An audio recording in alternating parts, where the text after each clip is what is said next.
उनके सामने सारे राफेल जहाज थे, फ्रंट पे राफेल उन्होंने इसलिए रखा था कि उनके स्टॉर्म शैडो मिसाइल्स हैं जो हवा से जमीन पर स्टैंड ऑफ फायर किए जा सकते हैं, जो उन्होंने भावलपुर और मुरीद कर मुख्तलिफ जगहों पर गिराए थे। वीडियो में साफ देखा जा सकता है कि भारतीय सैन्य एसेट पाकिस्तानी एयरफोर्स के रडार स्टेशन के ठीक ऊपर मंडरा रहे। अगले ही पल एक सटीक प्रिसिजन स्ट्राइक होती है और रडार का मुख्य हिस्सा यानी कि रडार हेड धुएं के गुब्बार में तब्दील हो जाता।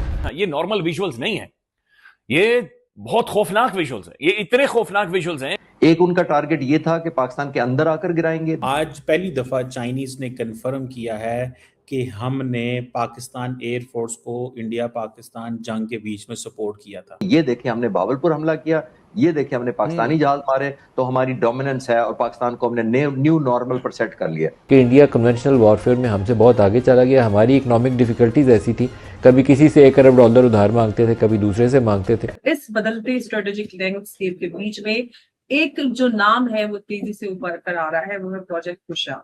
आज ईरान, अमेरिका, अरब अमारात में शदीद तरीन झड़पें, अमन मुआहदे का पेज फट गया। इंडिया के जो सेक्रेटरी खारजा हैं विक्रम मिस्री, उनकी मुत्तहिदा अरब अमारात की जो खातून वजीर हैं रहीम अल हाशमी, उनके साथ मुलाकात हुई है। सर ने मुत्तहिदा अरब अमारात में अपना जो राफाल तैयारे हैं उनका एक स्क्वाड्रन तैनात कर दिया है। अब दिफाई मुआहदा अरब अमारात का हिंदुस्तान के साथ भी। जय हिंद दोस्तों, very warm welcome to Hindustan special channel. Jaipur में हुई जॉइंट कमांडर्स कॉन्फ्रेंस में रक्षा मंत्री राजनाथ सिंह ने भारतीय सेना की नई रणनीति और बदलते युद्ध के तरीकों को लेकर बड़ा संदेश दिया। उन्होंने ऑपरेशन सिंदूर का जिक्र करते हुए कहा कि यह सिर्फ एक सैन्य कार्रवाई नहीं थी, बल्कि भारत की नई ताकत और तैयारी की झलक थी। उनके मुताबिक इस ऑपरेशन ने दिखा दिया कि भारत अब तेज फैसले लेने और कम समय में सटीक कार्रवाई करने की क्षमता रखता है। रक्षा मंत्री ने कहा कि यह हाई इंटेंसिटी ऑपरेशन था, जिसे कम समय में गहराई तक जाकर अंजाम दिया गया। उन्होंने कहा कि इस कार्रवाई ने दुश्मन को झुकने पर मजबूर कर दिया। हालांकि उन्होंने ऑपरेशन के तकनीकी या रणनीतिक पहलुओं पर ज्यादा विस्तार से बात नहीं की, लेकिन इतना जरूर कहा कि आने वाले समय में इसी तरह की संयुक्त और तेज कार्रवाई की जरूरत बढ़ेगी। कॉन्फ्रेंस के दौरान राजनाथ सिंह ने कहा कि आने वाले युद्ध पहले जैसे नहीं होंगे। अब सिर्फ बंदूक और मिसाइल ही सब कुछ तय नहीं करेंगी। उन्होंने कहा कि आर्टिफिशियल इंटेलिजेंस, डाटा एनालाइज और सुरक्षित कम्युनिकेशन नेटवर्क भविष्य के युद्ध का बड़ा हिस्सा होने वाले हैं। भारत अब दुनिया को एयर डिफेंस सिस्टम बेचने की रेस में एंटर कर चुका और इस बदलते स्ट्रेटेजिक लैंडस्केप के बीच में एक जो नाम है वो तेजी से ऊपर कर आ रहा है, वो है प्रोजेक्ट कुशा।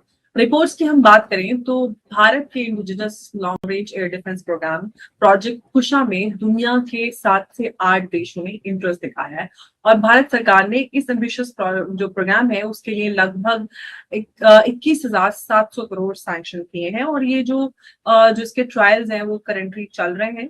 लेकिन इस पर हम बात करें तो ये एक सिर्फ डिफेंस प्रोजेक्ट नहीं है, बल्कि ये भारत की स्ट्रेटेजिक एम्बिशन का अनाउंसमेंट है। आज तक दुनिया में एडवांस्ड जो एयर डिफेंस सिस्टम है उनकी बात होती है तो कई सारे बड़े नाम आते हैं, जिसमें हम S-400 की बात करते हैं, पेट्रियट मिसाइल सिस्टम की बात करते हैं, आयरन डोम की बात होती है। लेकिन अब सवाल यहाँ पर उठ रहा है कि क्या भारत अपना खुद का जो ग्लोबल एयर डिफेंस इकोसिस्टम है वो बिल्ड कर रहा है। और इसी कहानी में हम यहाँ पर बदलते हुए जो एंगल है जिसमें BEL, BDL जैसे जो इंडियन डिफेंस जाइंट एक्सपोर्ट्स जो अपॉर्चुनिटीज है उस पर भी फोकस कर रहे हैं, तो इसको पूरा थोड़ा सा समझने की कोशिश करेंगे।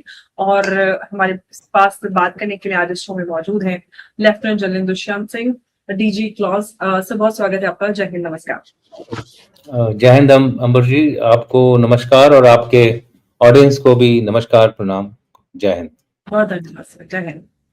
सर प्रोजेक्ट कुशा की बात करते हैं कि जो ये प्रोजेक्ट कुशा है भारत का इंडिजिनस आंसर है, क्या S-400 कैसे देखें सर इस बड़े की बारे? देखिए S-400 हमने लिया था शॉर्ट टर्म रिक्वायरमेंट के लिए और प्रोजेक्ट कुशा जो है हमारी लॉन्ग टर्म उस गैप को भरने के लिए है। इस समय अगर हम अपने देश को देखें तो जो हमारे देश का जो भूगोल है या ज्योग्राफी है वो बहुत बड़ी है। हमारे देश में जो वैल्यू टारगेट्स हैं वो भी बहुत सारे हैं और हर एक को कवर देने के लिए हम स्पेसिफिक उसी जगह पे जा करके अगर देने लग जाएं तो बहुत रिसोर्सेज खर्च होते हैं। तो इसलिए जो डिप्लॉयमेंट होती है वो एरिया डिप्लॉयमेंट की जाती है एयर डिफेंस की, जो कि करंटली जो एरिया डिफेंस है वो एयरफोर्स के नीचे आता है, बट धीरे धीरे जैसे इंटीग्रेशन होगा, थिएटर कमांड्स बनेंगी, तो ये एक इंटीग्रेटेड फॉर्म में हमारे देश में डिप्लॉय होगा, जिसमें कि दोनों चीजें शामिल हैं, हमारे जो फ्रंट लाइन पे भी और हमारे जो इंटीरियर एरियाज हैं, जैसे रिफाइनरीज हो गई, एयरपोर्ट्स हो गए, और भी पार्लियामेंट, जितने भी स्ट्रेटेजिक लोकेशंस हैं, फैक्ट्रीज हैं, इस तरह की चीजों को अगर हम बचाएंगे नहीं, तो आपने देखा ईरान में अमेरिका क्या कर रहा था। सबसे पहले हमारे ईरान के जो स्ट्रेटेजिक एसेट्स थे उनको वो डिस्ट्रॉय कर रहा था। तो वो उनको कैसे कर रहा था? एयरक्राफ्ट से कर रहा था। तो अगर ऐसी कुछ थ्रेट्स हमारे ऊपर आती हैं, जो कि हमारे दो एडवर्सरीज हैं, आपको पता है, एक नॉर्थ में है, एक वेस्ट में है, नाम लेने की जरूरत नहीं है, बच्चा बच्चा जानता है इनको। तो ऐसे लोग जब हमारे ऊपर दो तीन तरह से हमला कर रहे हैं, जहां तक एरिया का सवाल है, सबसे पहले तो एक लॉन्ग रेंज जो एयरक्राफ्ट्स होते हैं वो आते हैं, फिर स्टेल्थ एयरक्राफ्ट्स आते हैं, फिर यूएवीज होती हैं। तो यूएवीज भी अनआर्म्ड एरियल व्हीकल्स होती हैं। तो इनके थ्रू ये लोग इन सब टारगेट्स को अटैक करते हैं। तो ये जो पर्टिकुलर सिस्टम है, लॉन्ग रेंज मिसाइल सिस्टम है, एयर डिफेंस मिसाइल सिस्टम है, ये S-400 का एक इंडिजिनस वर्जन है। यानी कि इसमें जो S-400 में ब्लैक बॉक्स की प्रॉब्लम होती थी, क्योंकि कुछ चीजें जो होती हैं वो जो कंट्री बना रही होती है वो अपने कंट्रोल में रखती है। तो उसका सोर्स कोड बोल लीजिए या उसका जो दिमाग बोल लीजिए, जो क्रिटिकल टेक्नोलॉजी होती है वो आपको नहीं मिलती। इंडिया के जो सेक्रेटरी खारजा हैं विक्रम मिस्री, उनकी मुत्तहिदा अरब अमारात की जो खातून वजीर हैं रहीम अल हाशमी, उनके साथ मुलाकात हुई है। और इस मुलाकात के अंदर इंडिया और मुत्तहिदा अरब अमारात के दरमियान चंद हफ्ते कबल दस्तखत होने वाले जो म्यूचुअल स्ट्रेटेजिक डिफेंस एग्रीमेंट का लेटर ऑफ इंटेंट साइन किया गया था, यानी ख्वाहिश का इजहार किया गया था, उस पर पेश रफ्त का जायजा लिया गया। ये जो मुलाकात है इस वजह से भी अहमियत की हामिल है कि चंद रोज कबल इंडिया के जो नेशनल सिक्योरिटी एडवाइजर हैं अजीत दुवल, उन्होंने मुत्तहिदा अरब अमारात का विजिट किया था और मुत्तहिदा अरब अमारात के जो प्रेसिडेंट हैं शेख मोहम्मद बिन जैद अल नहयान, उनके साथ मुलाकात भी हुई थी। और उस मुलाकात के अंदर भी इंडिया के साथ दिफाई ताल्लुकात और माशी ताल्लुकात में इजाफा जो है वो गुफ्तगू का एक अहम नुक्ता था।